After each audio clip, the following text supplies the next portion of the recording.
CLP ಸಭೆಯಲ್ಲಿ guarantee ಬಗ್ಗೆ ಸಿದ್ದರಾಮಯ್ಯ ಅವರು ಮಾತನಾಡಿದ್ರು. ಆಬ್ವಿಯಸ್ಲಿ ಅವರ ಮಹತ್ವಾಕಾಂಕ್ಷೆ ಯೋಜನೆಗಳು ಜನರಿಗೆ ಕೊಟ್ಟ ಮಾತನ್ನ ಉಳಿಸ್ಕೊಂಡಿದ್ದೀವಿ ಅಂತ ತಮ್ಮ ಸರ್ಕಾರದ ಸಾಧನೆ, ತಮ್ಮ ಆಡಳಿತದ ಸಾಧನೆ ಬಗ್ಗೆ ನೆನಪು ಮಾಡಿಕೊಂಡ್ರು. ಮತ್ತೆ ನಾವು ಗ್ಯಾರಂಟಿ ಯೋಜನೆಗಳನ್ನ ಮುಂದುವರಿಸ್ತೀವಿ, 3 ವರ್ಷ ದಕ್ಷ ಆಡಳಿತವನ್ನ ನಾನು ಕೊಟ್ಟಿದ್ದೀನಿ ಅಂತ ಶಾಸಕರ ಮುಂದೆ ಹೇಳಿದ್ರು. ಕೇಂದ್ರ ಸರ್ಕಾರದ ವಿರುದ್ಧ ಕೂಡ ಸಿದ್ದರಾಮಯ್ಯ ಅವರು ವಾಗ್ದಾಳಿಯನ್ನ ನಡೆಸಿದ್ರು. ಕೇಂದ್ರ ಸರ್ಕಾರ ನಮಗೆ ಕರೆಕ್ಟಾಗಿ ಸಹಕಾರ ಕೊಡಲಿಲ್ಲ, ಅಡ್ಮಿನಿಸ್ಟ್ರೇಷನ್ ನಾವಿಲ್ಲಿ ಚೆನ್ನಾಗಿ ಮಾಡಿದ್ವಿ, ಕೇಂದ್ರದ ಅಸಹಕಾರದ ಮಧ್ಯೆ ಕೂಡ ನಾವು ಒಳ್ಳೆ ಆಡಳಿತ ಕೊಡೋದಕ್ಕೆ ಸಾಧ್ಯ ಆಗಿದೆ ಅಂತ ಸಿದ್ದರಾಮಯ್ಯ ಅವರು ತಮ್ಮ ನಿರ್ಗಮನದ ಭಾಷಣವನ್ನ, ವಿದಾಯದ ಮಾತುಗಳನ್ನ ಆಡಿದ್ರು ಅನ್ನೋದು ಗೊತ್ತಾಗ್ತಾ ಇದೆ. ಸಿಎಲ್ಪಿ ಲೀಡರ್ ಆಗಿ ವಿದಾಯದ ಮಾತುಗಳು ಸಿದ್ದರಾಮಯ್ಯ ಅವರ ಕಡೆಯಿಂದ. ಆಗ್ಲೂ ಕೂಡ ಸರ್ಕಾರ ಏನನ್ನು ಕೊಡ್ತು ಈ 3 ವರ್ಷದಲ್ಲಿ ಅನ್ನೋದನ್ನ ಶಾಸಕರಿಗೆ ಹೇಳಿದ್ರು. ಡೀಟೇಲ್ಸ್ ಕೊಡ್ತಾರೆ ಶ್ರೀನಿವಾಸ್. ಗ್ಯಾರಂಟಿ ಯೋಜನೆಗಳ ಬಗ್ಗೆ ಹೇಳೋದ್ರ ಮೂಲಕ ತುಂಬಾ ಜನ ಶಾಸಕರಲ್ಲಿದ್ದಂತಹ ಅಸಮಾಧಾನವನ್ನ, ಅದು ಸರಿಯಲ್ಲ, ನೀವು ಗ್ಯಾರಂಟಿ ಯೋಜನೆಗಳಿಗೆ ಸಪೋರ್ಟ್ ಮಾಡಿ ಅನ್ನೋದನ್ನ ಕೂಡ ಕೊನೆ ಟೈಮ್ನಲ್ಲೂ ಹೇಳೋ ಪ್ರಯತ್ನವನ್ನು ಮಾಡಿದ್ರು ಅನ್ಸುತ್ತೆ. ಮಮತಾ, ಹೌದು, ಸಿದ್ದರಾಮಯ್ಯನವರು ನೂತನ ಶಾಸಕಾಂಗ ನಾಯಕನ ಆಯ್ಕೆ ಆದ್ಮೇಲೆ ತಮ್ಮ ಮಾತುಗಳನ್ನ ಏನು ಶಾಸಕಾಂಗ ಸಭೆಯಲ್ಲಿ ಆಡಿರುವಂತದ್ದು ಒಂದು ಶಾಸಕರಿಗೆ ಧನ್ಯವಾದವನ್ನ ಅರ್ಪಿಸುವಂತ ಕೆಲಸ. ಯಾಕಂತಂದ್ರೆ ಈ 3 ವರ್ಷಗಳ ಕಾಲ ಶಾಸಕರು ಸಿದ್ದರಾಮಯ್ಯನವರು ಕೊಟ್ಟಂತಹ ಬೆಂಬಲ ಮತ್ತೆ ಅವರ ಸಹಕಾರಕ್ಕೆ ಸಿದ್ದರಾಮಯ್ಯನವರು ಧನ್ಯವಾದವನ್ನ ಹೇಳಿದ್ದಾರೆ. ಮುಂದಿನ ಪ್ರಕ್ರಿಯೆಯಾಗಿ ಗ್ಯಾರಂಟಿ ಯೋಜನೆಗಳು ಇಡೀ ದೇಶಕ್ಕೆ ಮಾದರಿ ಎಂಬುವಂತೆ ಗ್ಯಾರಂಟಿ ಯೋಜನೆಗಳನ್ನ ಸಿದ್ದರಾಮಯ್ಯನವರು ಕಾಂಗ್ರೆಸ್ ಸರ್ಕಾರ ಘೋಷಣೆ ಮಾಡಿತ್ತು ಚುನಾವಣೆ ಮುಂಚೆ. ಅದಾದ ನಂತರ ಇಂಪ್ಲಿಮೆಂಟ್ ಮಾಡಿದ್ರು. ಸುಮಾರು 1 ಲಕ್ಷ ಕೋಟಿಗೂ ಹೆಚ್ಚು ಹಣವನ್ನ ಗ್ಯಾರಂಟಿಗೆ ಖರ್ಚು ಮಾಡಿದ್ದಾರೆ.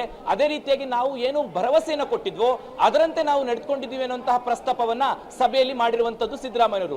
ಜೊತೆಗೆ ಈ ಗ್ಯಾರಂಟಿಗಳು ಇನ್ನೂ ಕೂಡ ಮುಂದುವರಿಯುತ್ತೆ, ಸರ್ಕಾರ ಇರುವವರೆಗೂ ಕೂಡ ಗ್ಯಾರಂಟಿಗಳು ಮುಂದುವರಿಯುತ್ತೆ ಅನ್ನುವ ಮೂಲಕ ಮುಂದಿನ ಸರ್ಕಾರ ಅಂದ್ರೆ ಮುಂದಿನ ನಾಯಕನಿಗೆ ಎಲ್ಲಾ ರೀತಿಯಾದಂತಹ ಸಹಕಾರಗಳನ್ನ ಶಾಸಕರು ಕೊಡಬೇಕು ಅನ್ನುವಂತಹ ಮನವಿಯನ್ನ ಸಿದ್ದರಾಮಯ್ಯನವರು ಮಾಡಿದ್ದಾರೆ. ಅಲ್ಲದೆ ಈ ಒಂದು ಸಿಎಲ್ಪಿ ಸಭೆಯಲ್ಲಿ ಕೊನೆಯ ಮಾತಿನಲ್ಲಿ ಸಿದ್ದರಾಮಯ್ಯನವರು ಕೇಂದ್ರ ಸರ್ಕಾರದ ವಿರುದ್ಧ ವಾಗ್ದಾಳಿಗಳನ್ನ ಮಾಡಿರುವಂತದ್ದು. ಯಾಕಂದ್ರೆ ಡೇವನಿಂದನೂ ಕೂಡ ಸಿದ್ದರಾಮಯ್ಯನವರು ಕೇಂದ್ರ ಸರ್ಕಾರದ ವಿರುದ್ಧ ವಾಗ್ದಾಳಿಗಳನ್ನ ಮಾಡ್ತಿದ್ದಾರೆ.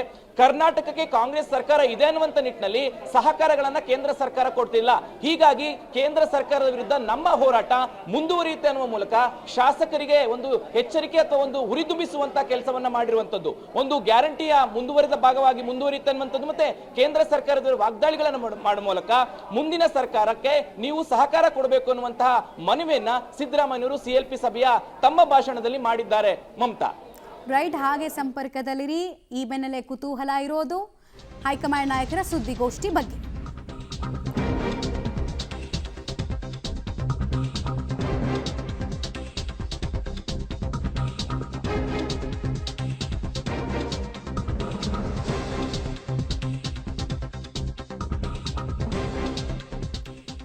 ಇದೇ ವೇಳೆ ಡಿಕೆ ಶಿವಕುಮಾರ್ ಅವರು ಮತ್ತೊಮ್ಮೆ ತಮ್ಮ ಸೌಹಾರ್ದಯುತ ಸಂಬಂಧದ ಬಗ್ಗೆ ಜಗಜ್ಜಾಹೀರು ಮಾಡಿದ್ರು. ಸಿದ್ದರಾಮಯ್ಯ ಅವರ ಬಳಿ ನಿಮ್ಮ ಸಹಕಾರ ಮತ್ತು ಮಾರ್ಗದರ್ಶನ ನಮಗೆ ಅಗತ್ಯ ಇದೆ ಅಂತ ಕೇಳಿದ್ರು. ನಮಗೆ ಸಲಹೆ ಮತ್ತು ಸೂಚನೆಯನ್ನ ಕೊಡಿ ಅಂತ ಡಿಕೆ ಶಿವಕುಮಾರ್ ಎಲ್ಲ ಶಾಸಕರ ಮುಂದೆನೆ ಕೇಳಿಕೊಂಡ್ರು. ಆ ಮೂಲಕ ನಿಮ್ಮ ಹಿರಿತನವನ್ನ ನಾವು ಒಪ್ಪಿದ್ದೇವೆ, ಹಿರಿತನದಿಂದ ಇರೋರು ಸಹಕಾರ ಮತ್ತು ಮಾರ್ಗದರ್ಶನವನ್ನು ಸರ್ಕಾರಕ್ಕೆ ಕೊಟ್ಟರೆ ಮಾತ್ರ ಸರ್ಕಾರದಲ್ಲಿ ಸುಗಮ ಆಡಳಿತ ಸಾಧ್ಯ ಅನ್ನೋ ಅರ್ಥದಲ್ಲಿ ಡಿಕೆ ಶಿವಕುಮಾರ್ ಕೇಳ್ಕೊಂಡ್ರು. ಸಹಜವಾಗಿ ಸಿದ್ದರಾಮಯ್ಯ ಅವರು ಕೂಡ ಇದಕ್ಕೆ ಒಪ್ಪಿರ್ತಾರೆ. ಸೊ ಸದ್ಯಕ್ಕೆ ಬಹುದೊಡ್ಡ ಅಧಿಕಾರ ಹಸ್ತಾಂತರದ ಪ್ರಕ್ರಿಯೆಗಳು ಸುಗಮವಾಗಿ ನಡೆದವು. ಡೀಟೇಲ್ಸ್ ಕೊಡ್ತಾರೆ ಶ್ರೀನಿವಾಸ್. ಮೊನ್ನೆನೇ ಡಿಕೆ ಶಿವಕುಮಾರ್ ಅವರ ನಡೆ, ಘನತೆ ಎಲ್ಲವೂ ಕೂಡ ಸೂಚಿಸ್ತಾ ಇತ್ತು ಹಿರಿತನವನ್ನ ಒಪ್ಪಿ ಮಾರ್ಗದರ್ಶನವನ್ನು ಬಯಸಿದ್ದೀವಿ ಅಂತ. ಅದನ್ನೇ ಇಲ್ಲೂ ಮತ್ತೊಮ್ಮೆ ಕೇಳ್ಕೊಳ್ಳೋ ಕೆಲಸವನ್ನು ಮಾಡಿದ್ರು. ಸಿದ್ದರಾಮಯ್ಯ ಅವರ ರೆಸ್ಪಾನ್ಸ್ ಯಾವ ರೀತಿ ಇತ್ತು, ಉಳಿದ ಶಾಸಕರ ರೆಸ್ಪಾನ್ಸ್ ಯಾವ ರೀತಿ ಇತ್ತು? ಮಮತಾ, ಹೌದು, ಸಿಎಲ್ಪಿ ಸಭೆಯಲ್ಲಿ ಸಿದ್ದರಾಮಯ್ಯವರ ಭಾಷಣದ ಬಳಿಕ ನೂತನ ಶಾಸಕಾಂಗ ನಾಯಕನಾಗಿ ಆಯ್ಕೆಯಾಗಿರುವಂತಹ ಡಿಕೆ ಶಿವಕುಮಾರ್ ಅವರು ಕೂಡ ಒಂದಿಷ್ಟು ವಿಚಾರಗಳನ್ನ ಪ್ರಸ್ತಾಪ ಮಾಡಿದ್ರು. ಯಾಕೆಂತಂದ್ರೆ ಸಿದ್ದರಾಮಯ್ಯನವರು ಅಧಿಕಾರ ಹಸ್ತಾಂತರ ಮಾಡಿದಾಗಿಂದನೂ ಕೂಡ ಅದು ಪ್ರಕ್ರಿಯೆಗಳು ದೆಹಲಿಯಿಂದ ಇಲ್ಲಿಯವರೆಗೂ ಸಿಎಲ್ಪಿ ಸಭೆ ಆಗೋವರೆಗೂ ಕೂಡ ಡಿಕೆ ಶಿವಕುಮಾರ್ ಅವರು ಕೂಡ ಸಿದ್ದರಾಮಯ್ಯನವರಿಗೆ ಗೌರವಯುತವಾಗಿ ನಡೆಸಿಕೊಳ್ಳುವಂತ ಕೆಲಸವನ್ನ ಮಾಡಿದ್ರು. ಮೊನ್ನೆ ಬ್ರೇಕ್ಫಾಸ್ಟ್ ಮೀಟಿಂಗ್ ಆದಂತಹ ಸಂದರ್ಭದಲ್ಲೂ ಸಿದ್ದರಾಮಯ್ಯನವರ ನಿವಾಸದಲ್ಲಿ ಅವರನ್ನ ಅಪ್ಪಿಕೊಳ್ಳುವಂತದ್ದಿರ್ಬೋದು, ಅವರಿಗೆ ಕಾಲಿಗೆ ಬಿದ್ದು ಆಶೀರ್ವಾದವನ್ನ ಪಡೆದಂತದ್ದಿರ್ಬೋದು, ಮತ್ತೆ ಅವರನ್ನ ನಡೆಸಿಕೊಂಡಿದ್ದಂತ ರೀತಿ ಇರ್ಬೋದು. ದೆಹಲಿಗೆ ಹೋದ ನಂತರ ಹೈಕಮಾಂಡ್ ನಾಯಕರ ಜೊತೆ ಮಾತನಾಡುವಂತ ಸಂದರ್ಭದಲ್ಲಿ ಡಿಕೆ ಶಿವಕುಮಾರ್ ಅವರು ನಡೆದುಕೊಂಡ ರೀತಿ ಇರಬಹುದು, ಇದೆಲ್ಲವೂ ಕೂಡ ಅವರ ಒಂದು ಸುಸೂತ್ರವಾಗಿ ಆಡಳಿತ ನಡೆಯಲಿಕ್ಕೆ ಸಹಕಾರ ಆಗಲಿ ಅನ್ನುವಂತ ನಿಟ್ಟಿನಲ್ಲಿ ಆಗ್ತಿರುವಂತದ್ದು. ಇವತ್ತಿನ ಸಭೆಯಲ್ಲೂ ಕೂಡ ಮುಂದಿನ ನನ್ನ ಸರ್ಕಾರಕ್ಕೂ ಕೂಡ ಸಿದ್ದರಾಮಯ್ಯನವರಿಗೆ ಯಾವ ರೀತಿ ಸಹಕಾರಗಳನ್ನ ಶಾಸಕರು ಕೊಟ್ಟರೋ ಅದೇ ರೀತಿ ಕೊಡಬೇಕು ಅನ್ನುವಂತಹ ಮನವಿಯನ್ನ ಶಾಸಕರಿಗೆ ಮಾಡಿರುವಂತದ್ದು. ಜೊತೆಗೆ ಸಿದ್ದರಾಮಯ್ಯನವ್ರನ್ನ ಅಲ್ಲಿ ಕೂಡ ಬಿಟ್ಕೊಡುವಂತ ಕೆಲಸವನ್ನ ಮಾಡಿಲ್ಲ ಡಿ ಕೆ ಶಿವಕುಮಾರ್ ಅವರು. ನಿಮ್ಮ ಸಹಕಾರ, ನಿಮ್ಮ ಹಿರಿತನದ ಸಹಕಾರ ಹೊಸ ಸರ್ಕಾರಕ್ಕೂ ಬೇಕು ಅನ್ನುವಂತಹ ಮನವಿಯನ್ನು ಕೂಡ ಡಿ ಕೆ ಶಿವಕುಮಾರ್ ಅವರು ಸಲ್ಲಿಸಿರುವಂತದ್ದು. ಮುಂದೆ ಇನ್ನು 2 ವರ್ಷ ಏನು ಸರ್ಕಾರದ ಅವಧಿ ಇದೆ, ಮುಂದಿನ ಸರ್ಕಾರದ ಅವಧಿ ಸುಸೂತ್ರವಾಗಿ ನಡಿಬೇಕಾದ್ರೆ, ಆಡಳಿತ ಉತ್ತಮವಾಗಿ ನಡಿಬೇಕಾದ್ರೆ ನಿಮ್ಮ ಮಾರ್ಗದರ್ಶನ ಬೇಕು ಅನ್ನುವಂತ ಮನವಿಯನ್ನು ಕೂಡ ಸಿದ್ದರಾಮಯ್ಯ ಅವರಿಗೆ CLP ಭಾಷಣದಲ್ಲಿ ಡಿ ಕೆ ಶಿವಕುಮಾರ್ ಮಾಡಿದ್ದಾರೆ ಅನ್ನುವಂತ ಮಾಹಿತಿಗಳು ಲಭ್ಯವಾಗಿರುವಂತದ್ದು. ಮಮತಾ, ಹಾಗೆ ಸಂಪರ್ಕದಲ್ಲಿ ವಾಪಸ್ ಬಂದೆ. ಸದ್ಯಕ್ಕೆ ಏನೇನಾಯ್ತು, ಯಾವ ನಿರ್ಣಯಗಳನ್ನು ಪಾಸ್ ಮಾಡಿಕೊಂಡ್ರು, ಅದ್ರ ಬಗ್ಗೆ ಮಾಹಿತಿಯನ್ನು ಕೊಡ್ತಾ ಇದ್ವಿ. ಸಿದ್ದರಾಮಯ್ಯ ಅವರು ಕೂಡ ಧನ್ಯವಾದವನ್ನು ಅರ್ಪಿಸಿದ್ರು, ಕೃತಜ್ಞತೆಯನ್ನು ಸಲ್ಲಿಸಿದ್ರು. At the same time reciprocal ಅನ್ನೋ ರೀತಿಯಲ್ಲಿ ಡಿ ಕೆ ಶಿವಕುಮಾರ್ ಮತ್ತು ಉಳಿದಂತಹ ಶಾಸಕರು ಕೂಡ ಸಿದ್ದರಾಮಯ್ಯ ಅವರ ಕಾರ್ಯವೈಖರಿಯನ್ನ ಕೊಂಡಾಡಿದ್ರು. ಮುಂದೆ ಕೂಡ ಇಂಥದ್ದೇ ಆಡಳಿತವನ್ನು ನಿರೀಕ್ಷೆ ಮಾಡ್ಬೋದು ಅಂತ. ಶಾಸಕಾಂಗ ಪಕ್ಷದ ಸಭೆಯ ಉದ್ದೇಶ ಗೊಂದಲಗಳು ನಮ್ಮಲ್ಲಿ ಉಳಿದಿಲ್ಲ, ಬಿಕ್ಕಟ್ಟು ಅನ್ನೋದು ಸುಳ್ಳು, ಮತ್ತೊಂದು ಸ್ಟೇಬಲ್ ಸರ್ಕಾರ ಜನರ ಮುಂದೆ ನಾವು ಇಡ್ತಿದ್ದೀವಿ ಅಂತ. ಯಾಕಂದರೆ ಇನ್ನು 2 ವರ್ಷದಲ್ಲಿ 1 ವರ್ಷ ಅಂತೂ ಸಂಪುಟ ರಚನೆ ಅದು ಇದು ಅಂತ ಹೋದ್ರು, ಇನ್ನೊಂದು ವರ್ಷ ಕಂಪ್ಲೀಟಾಗಿ ಎಲೆಕ್ಷನ್ನ ಮಗ್ಗಲಿಗೆ ಜಾರುತ್ತೆ. ಹೀಗಾಗಿ ಇವತ್ತು ಏನೇ ನಿರ್ಧಾರಗಳನ್ನು ತಗೊಂಡ್ರು ಕೂಡ ಇನ್ನು ಮುಂದಕ್ಕೆ ತುಂಬ ಇಂಪಾರ್ಟೆಂಟ್ ಆಗುತ್ತೆ. ನಿರ್ಣಯ ಪತ್ರವನ್ನು ಕೂಡ ನೀವು ಗಮನಿಸ್ತಾ ಇದ್ದೀರಾ. ಒಂದು, ಸಿದ್ದರಾಮಯ್ಯ ಅವರು ಮುಖ್ಯಮಂತ್ರಿ ಆಗಿದ್ದಂತಹ ಅವಧಿ 2013ರಿಂದ ಹಿಡಿದು 2018 ತನಕ ಅವರು ಅನೇಕ ಜನಪರ ಯೋಜನೆಗಳನ್ನು ತಂದರು.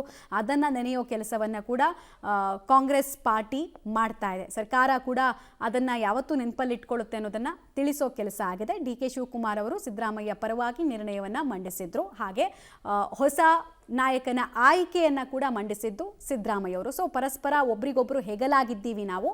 ನಮ್ಮಲ್ಲಿ ಒಪ್ಪಿತ ಬದಲಾವಣೆಗಳಾಗಿದೆ ಬಿಟ್ಟರೆ ಬಲವಂತದ ಬದಲಾವಣೆಗಳು ಆಗಿಲ್ಲ ಅನ್ನೋ ಸಂದೇಶವನ್ನು ತುಂಬ ಕ್ಲಿಯರ್ ಕಟ್ಟಾಗಿ ರಾಜ್ಯದ ಜನರಿಗೂ ಕೂಡ ಕೊಡಲಾಗಿದೆ. ಸೊ ಇದೆಲ್ಲವನ್ನ ಕೂಡ ಪೌರೋಹಿತ್ಯ ಅಂತ ಹೇಳ್ಬೋದು ನಾವು ಬೇಕಾದರೆ. ಅದು ಹೈಕಮಾಂಡ್ನ ಅಬ್ಸರ್ವರ್ಸ್ ಬಂದು ಮಾಡಿದ್ರು, ಎಲ್ಲ ಸುಸೂತ್ರವಾಗಿ ಆಗುತ್ತೆ ಅಂತ. ಕಂಪ್ಲೀಟ್ ಹಿಡಿತ ಪ್ರತಿ ಹೆಜ್ಜೆಯಲ್ಲೂ ಕೂಡ ಇತ್ತು ಅಂದರೆ ತಪ್ಪಾಗಲ್ಲ. ಕಂಪ್ಲೀಟ್ ಒಂದು ಆಕ್ಟೋಪಸ್ ರೀತಿಯಲ್ಲಿ ಹಿಡಿದಿಡೋ ಕೆಲಸವನ್ನು ಶಾಸಕರಿಂದ ಹಿಡಿದು ಹಿರಿಯ ನಾಯಕರ ತನಕ ಎಲ್ಲರನ್ನ ಕೂಡ ಮಾಡಿದ್ರು. ಒಂದು ಸ್ಟಿಚ್ಚಿಂಗ್, ಹೊಲಿಗೆ ಹಾಕೋ ಕೆಲಸವನ್ನು ಕೂಡ ಮಾಡಿದ್ರು. ಈ ಹೊಲಿಗೆ ಪರ್ಮನೆಂಟಾ, ಹೆಂಗಿರುತ್ತೆ, ಯಾವ ನೂಲಿಂದ ಮಾಡಿದ್ದಾರೆ, ಅದೆಲ್ಲ ನಮ್ಮ ಮುಂದಿನ ಹಂತದಲ್ಲಿ ಗೊತ್ತಾಗುತ್ತೆ. ಪ್ರತಿಯೊಬ್ಬರು ಪ್ರತಿಕ್ರಿಯೆ ಕೊಡುವ ಸಂದರ್ಭದಲ್ಲಿ ಆಗುತ್ತೆ. ಬಟ್ ಸರ್ಕಾರ ರಚನೆಯ ಪ್ರಮುಖ ಘಟ್ಟದತ್ತ ತಲುಪ್ತಾ ಇದೆ ಪ್ರಕ್ರಿಯೆಗಳು ಮತ್ತು ತಾರ್ಕಿಕ ಅಂತ್ಯ ಇದು. ಹೊಸ ನಾಯಕನ ಆಗಮನದ ಮೂಲಕ ಲಾಜಿಕಲ್ ಎಂಡಿಗೆ ಹೋಗಲ್ಲ ಅಂತಿದ್ರಲ್ಲ, ಅಪವಾದಗಳಿತ್ತಲ್ಲ, ಆ ಅಪವಾದಗಳೆಲ್ಲವೂ ಕೂಡ ಕಳಚಿರುವಂತಹ ಸಂದರ್ಭದ ಚಿತ್ರಣವನ್ನು ಕೂಡ ನಾವು ನೋಡ್ತಾ ಇದ್ದೀವಿ. ಡಿ ಕೆ ಶಿವಕುಮಾರ್ ಅವರ ಪಟ್ಟಾಭಿಷೇಕ ನಡೆಯುತ್ತೆ. 1981 NSU ಬೆಂಗಳೂರು ಜಿಲ್ಲಾ ಘಟಕದ ಅಧ್ಯಕ್ಷರಾಗಿ ಡಿ ಕೆ ಶಿವಕುಮಾರ್ ರಾಜಕೀಯ ಭವಿಷ್ಯ ಸ್ಟಾರ್ಟ್ ಆಯಿತು. ಈಗ ಬಂದು ನಿಂತಿರೋದು ಶಾಸಕಾಂಗ ಪಕ್ಷದ ನಾಯಕನಾಗಿ. ಸ್ಟೂಡೆಂಟ್ ಲೀಡರಿಂದ ಹಿಡಿದು ಜರ್ನಿ ರಾಜ್ಯದ ಮುಖ್ಯಮಂತ್ರಿ ಆಗೋ ತನಕ ಬಂದು ನಿಂತಿದೆ. 81ರಿಂದ 2026.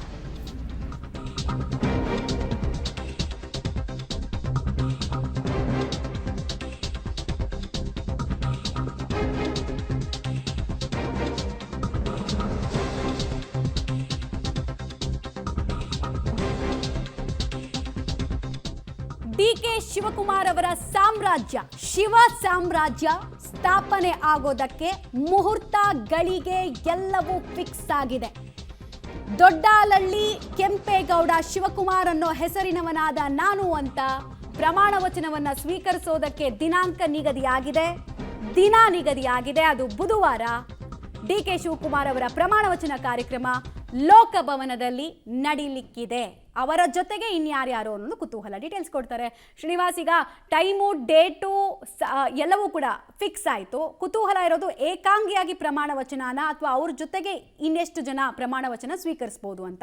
ಈಗಲಾದರೂ ಕ್ಲಾರಿಟಿ ಸಿಗ್ತಾ ಇದೆಯಾ ಅಥವಾ ಇನ್ನಷ್ಟೇ ಸಿಗಬೇಕಾ?